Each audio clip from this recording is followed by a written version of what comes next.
faster than I can even believe. And I've been doing this since 1998, 1999. Design with an eye to the future. I talked a little bit about that. I don't think I can stress that any more clearly.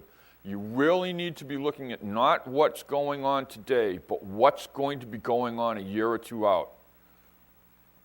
Embrace the early adopters.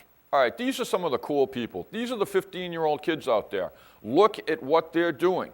Talk to them about what they're doing. Ask them what the hell they're doing and what they would be doing if they had a larger pipe. And you'll get a real clear picture of what you're going to be doing 2 or 3 years out. Now, video communications is something that's really starting to happen here, and I'm not talking about grainy webcams or anything. I'm talking about, I believe the Cisco term is telepresence. And we're going to talk about that a little bit later. This is something that is all kinds of cool, can cost justify really, really quickly. And if you start seeing what's happening with this, outside economic forces are going to mandate that a lot of this is going to be put in play probably before we're willing to accept that. The other thing is, and this is something that not a lot of people seem to be talking about here, you want to build a network? Great. I'm thrilled. I'm really happy for you. You better figure out how to pay for it, and you better figure out how to pay for it sustainably. So we hear these things about, let's put up 20 million, we'll put up a Wi-Fi cloud. Who's paying for it? How are you going to make sure 3 years down the road you're not going to be consistently going back to the account or the community and saying, yeah, we need a few $100,000 more dollars to upgrade this? Find a business model. Doesn't necessarily have to be profitable, but you damn well better at the end of the month be able to say, we spent $300,000, we took in $310,000. Not we spent $300,000, we took in $4,000. Because pretty soon the voters are going to revolt against that. I'm a voter. I revolt. Okay. I chose this term. You're probably all familiar with it. What happens? Well, you know, as everybody's been trying to get across to you this morning, there are a lot of opinions in this field. I'd like to introduce myself. I'm just one more opinion. One of the things that I do believe, though, is there is a sharp demarcation between what I've labeled as low bandwidth networks and high bandwidth networks. So let's define a low bandwidth network as below 3 megabits. That's about the max you're going to be able to deploy to anybody.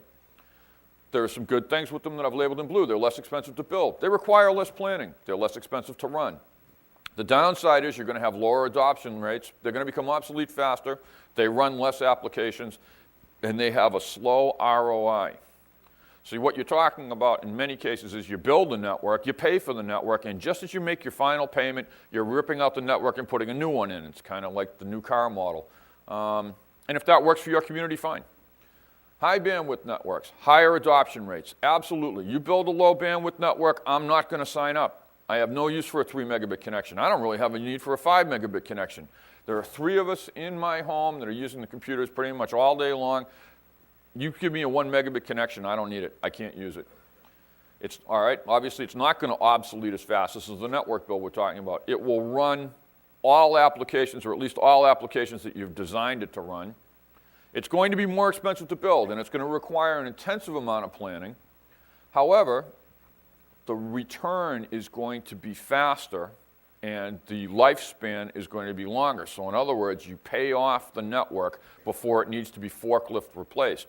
And if you're really savvy, you're going to build a network that instead of replacing it all, can be upgraded as opposed to complete replacement.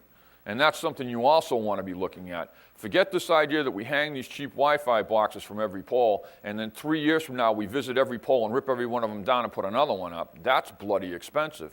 If you can visit these radios and pop out one card and put in another one, and you're back up and running at 3 times the speed, believe me, that's an awful lot better way of doing it.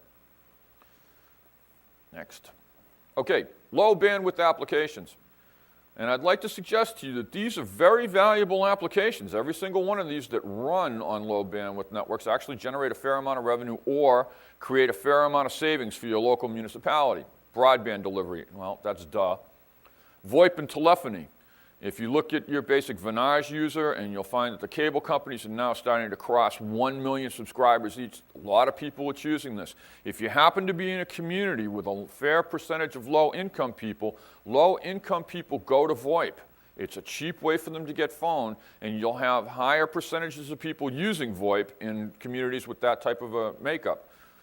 Mobile data communications. What does this mean? Well, we have housing inspectors that are now doing things on PDAs or tablet PCs instead of carrying a ream of paper with them. meter maids. I mean, there are hundreds of applications that are literally starting to come out where you take out your little tiny handheld tablet like the Nokia N800 that Gary was sporting a few minutes ago, or your typical PDA, and now you have in your hand basically the combination of a laptop and a cell phone like connectivity, and think about what that means as we move forward. Automatic meter reading. This is a killer app, and every community that's not aware of what's going on here really needs to be looking at this. I'm going to give Mike over here a plug. You might want to find him later. He's in the automatic meter reading. He can provide you with some numbers so that you can look at what your investment would be and what your return would look like. This is something that if you're not paying attention to, you really, really want to be looking at. SCADA, data collection. For those communities that have dams, or for those communities that are monitoring their sewage plants. This is how the information of water levels or sewage levels